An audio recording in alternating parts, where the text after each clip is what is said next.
안녕하세요 여러분, 한반도 최고의 주식 유튜버 고마 오늘 방송 시작하겠습니다. 나스닥 그야말로 일주일간 파란만장했죠. 5% 급락에서부터 시작해가지고 오르기도 하고 내리기도 하고 이제 보합 수준으로 어느 정도 마무리 국면에 있는 모양인데, 그러나 이런 굉장히 혼동스러운 움직임에서도 잘 보면 제가 딱 보니까 규칙이 좀 보이더라고요. 그 규칙의 핵심은 당연히 기준금리고, 이게 뭔 말이냐, 그렇다면 지금까지 기준금리 흐름으로 봤을 때 앞으로 주식시장의 흐름도 어느 정도 예측할 수 있다는 말이냐, 그럴 가능성이 상당히 높다고 판단이 들더라고요. 그 부분 여러분한테 한번 말씀드려보고, 동의하시는 분도 있을 것이고 혹은 동의하지 않으신 분도 있을 것이고 여러 가지 의견이 있으실 것 같아요. 디스클레이머입니다. 특정 종목에 대한 매수 매도 추천 아니니까요, 참고만 하시기 바라겠고, 9월 13일 무려 마이너스 5% 폭락했죠. 제가 이 영상을 통해 가지고 그때 폭락 이후로 인플레이션 공포가 현실화되고 있다. CPI 소비자 물가지수가 8.3% 올랐는데 기존 컨센서스가 8.0% 대비 0.3%지 포인트 올랐다. 그 소식만으로 나스닥이 무려 5%나 반응한 것은 아니었고요. 이번에 금리가 FOMC의 회의에서 0.5% 인상하냐, 0.75% 인상하냐, 1%포인트 인상하냐, 여러 가지 말이 많은데요. 이때 CPI가 급등을 함으로 인해 가지고 0.5% 인상 가능성이 아예 없어져 버렸어요. 그래서 남은 거는 0.75%하고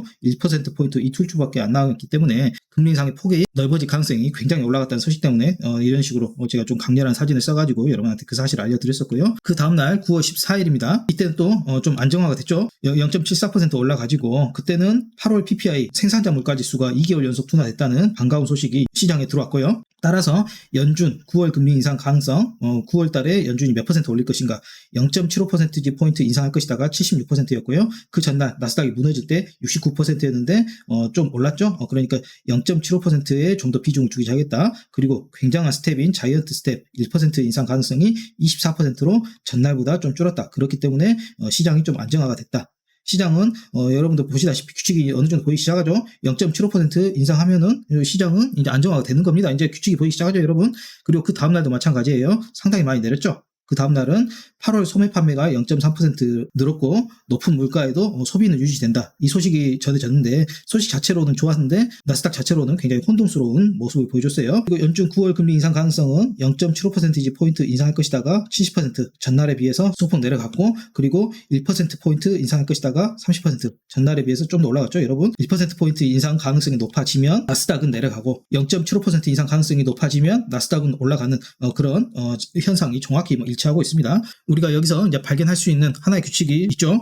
연준 9월 금리 인상 가능성 쭉 한번 순서대로 봐보면 0.75% 인상이 69%, 첫날 폭락할 때, 그리고 1% 인상이 31%, 그리고 0.5% 인상 가능성이 아예 사라져버렸다. 그러면 이제 폭락하고, 여기서 발견할 수 있는 규칙이 정확히 있죠. 5% 폭락했을 때 0.5%포인트 인상 가능성이 아예 사라졌다는 이 충격적인 사실 때문에 굉장히 큰 폭락을 했고, 그 다음날도 0.75%포인트 인상할 것이다. 그 가능성 때문에 1% 정도 나스닥이 올랐고요. 그 다음날도 마찬가지로 1% 인상할 것이다. 그 가능성 때문에 나스닥이 1.3% 정도 내린 것을 볼 수 있고요. 그렇다면 우리는 명백해지지 않습니까, 여러분? 9월 이번에 회의에서 0.75% 인상하는 것으로 최종적으로 결정나면 나스닥이나 코스피 이제 폭등할 것이고 1% 인상할 것이다. 그렇게 결정되면 주식시장의 암흑기가 상당히 두려워질 것으로 그렇게 보입니다. 물가가 인상되면 그거 잡으려고 금리도 인상시키는 게 뭐 당연한 법칙이지 않습니까? 그래가지고 우리가 금리를 추정하는 데 있어서 가장 중요한 요소를 이제 물가로 잡고, 물가가 소비자 물가가 오를 것 같다, 생산자 물가가 오를 것 같다, 그러면 금리는 오를 것으로 예측하게 되기 때문에 나스닥은 내리고, 이런 경제 경로를 보이고 있었는데요. 이제 물가가 어느 정도 수준이 컨센서스고 어느 정도 수준이 안정화냐, 이런 거 판단하는 것은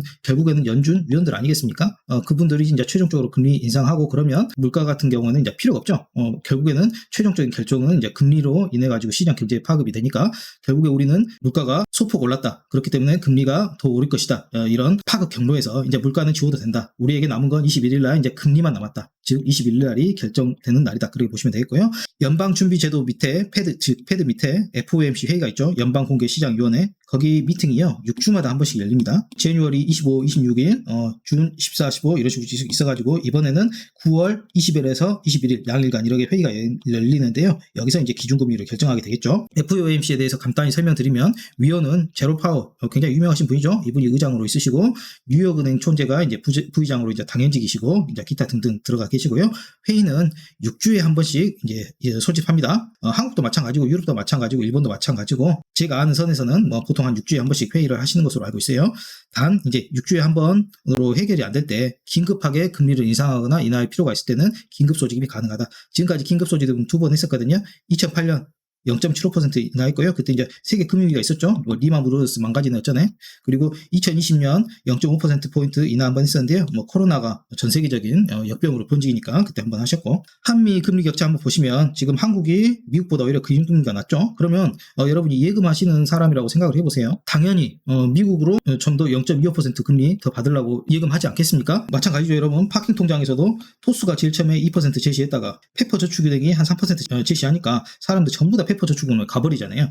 당연한 겁니다. 전 세계적인 글로벌 시장의 흐름으로 봤을 때 한국은 2.25%밖에 제시하지 않는다. 미국은 2.5% 제시한다. 그러면 당연히 미국으로 돈이 쏠리게 되고, 그러면 미국으로 가서 투자하려면 미국 달러로 바꿔야 되겠죠. 그러면 당연히 미국 달러의 가치가 올라가는 거고, 그런 현상이 지금 정확히 일어나고 있습니다.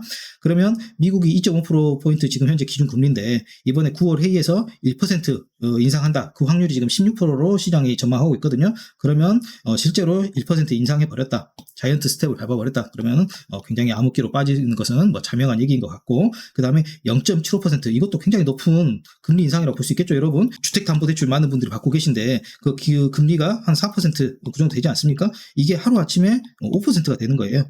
1%가 오르니까 어마어마한 고통이라고 할 수 있겠죠. 0.75%도 상당히 높은 금리이긴 마찬가지지만 이것이 오히려 도입된다면 상당히 시장에 안정감을 줄 것 같다. 왜냐하면 기준금리 인상이 9월 한 번으로 끝나는 게 아니잖아요.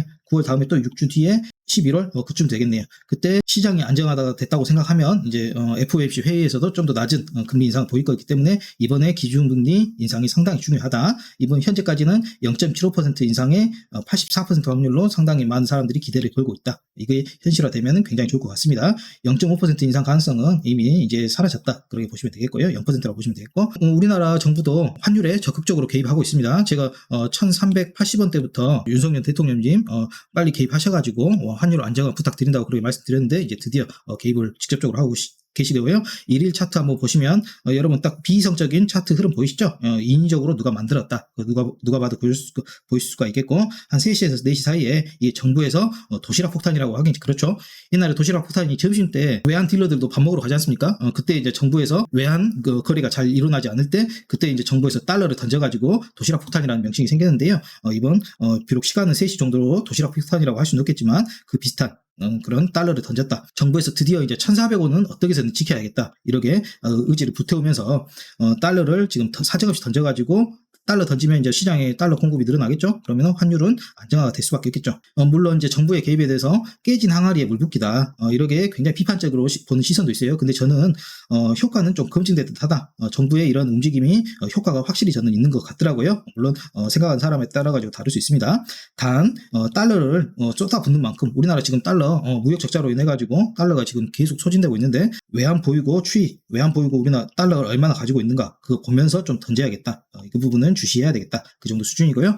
그리고 일본도 마찬가지입니다. 일본도 지금 환율 때문에 난리가 나가지고 치솟는 외환의 외환시장 강력 구두 개입 이미 했고요. 이제 구두 개입 다음에는 이제 실제로 일본의 달러 보유고에서 이제 달러 실제로 시중에다가 이제 던지는 그런 방법이 나왔고요. 지금 보시면 일본도 상당히 인위적인 이런 흐름이 나타났어요. 한국과 똑같이 일본도 곧 정부가 개입할 것으로 보이고요. 여러분 결론입니다. 20일에서 21일 FOMC 회의에서 과연 1%포인트를 올릴 것인가? 지금 2.25%인데 3.25%가 될 것인가? 또는 0.75%포인트 인상할 것인가? 지금 2.25%인데 3%로 인상할 것인가? 그게 지금 가장 핵심 컨텐츠다. 그렇게 보시면 되겠고요. 0.75%포인트 인상하면 이제 시장은 환호성을 지르겠죠. 예상했던 그만큼 나왔으니까. 그리고 나스닥은 상승할 가능성이 높고, 그럼 우리나라에도 훈풍이 번지고 우리나라의 환율도 안정화가 될 것이다. 우리나라 환율은 주식시장의 후행 지표라고 볼 수 있어요. 주식시장이 안정화가 되면 이제 환율도 안정화되고 그런 식으로 보실 수가 있겠고요. 만약에 근데 최악의 시나리오로 FOMC 회의에서 1%포인트를 인상해버렸다. 그러면 시장은 좀 절망에 빠져 폭락할 가능성이 높을 수 있다. 여러분 이때는 좀 주의를 하셔야 되겠고요. 환율도 그때 발 맞춰가지고 급등하고 우리나라에 굉장히 안 좋은 시나리오가 펼쳐질 가능성이 있겠다. 제일 중요한 21일 FOMC 기준금리를 주목하자. 이때까지 CPI, PPI, 물가지수, 물가로 인해 금리가 결정되겠지만 이제는 금리로 인해서 다른 모든 부분이 결정되는 시대가 오고 있다. 21일 FOMC 기준금리를 주시하자. 한반도 최고의 주식 유튜버 고마와 함께하는 고모주식엔처테크 가운데 구독 좀 눌러주시고 좋아요, 구독, 알람 설정까지 꼭 좀 부탁드리겠습니다. 사랑합니다. 고모주식 마사지맨이었습니다.